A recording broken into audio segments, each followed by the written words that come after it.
I'm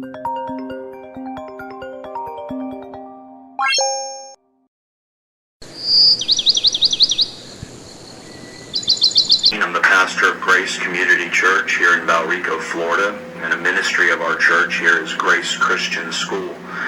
Our school just started its 49th year, and we're thrilled about the work that God's going to do at our school this year. Earlier today, an article was published about our school by a reporter, and I want to address some things that were I chose not to talk to the reporter because usually based on the call sign, based on the channel, you can usually tell what they're trying to say and what they're going to be trying to prove is not for us but against us. And so I chose not to talk to the reporter. I did choose to make this video to give you a short explanation. There were many things in the article that were true. I can sit here and tell you that it is true. Our school and many schools like ours have a policy that does not allow students to be homosexuals or transgender or a number of other things. I also point to the policy that it deals with human sexuality and addresses that even our students who are heterosexual, they're students, they're young people, they shouldn't be sexual at all. God condemns any sexual activity outside of marriage. And that's also in the policy. It was chosen not to be dealt with, but that's also in the policy.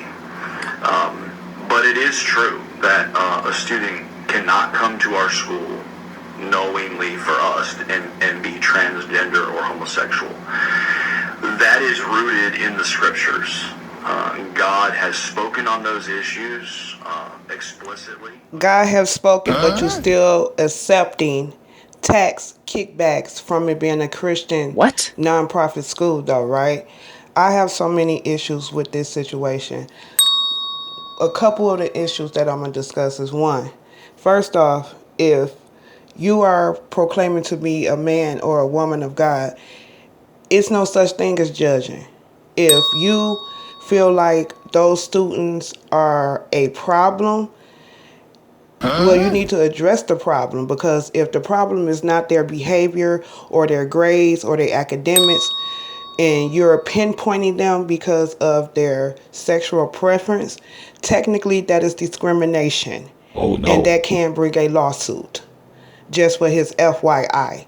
And another thing that is disturbing is this is messing with the mental health of the kids that are being forced out because of their gender transition or type or preference.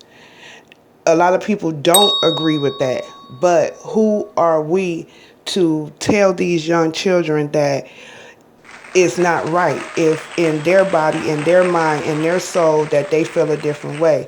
This is why we have so many mental illness cases. This is why we have so many issues that are going on in our youth right now, because we have people like him who are entitled, self-entitled, who are brainwashed to thinking like Jim Jones drinking the Kool-Aid, that it's not for us to judge. It's for God to do.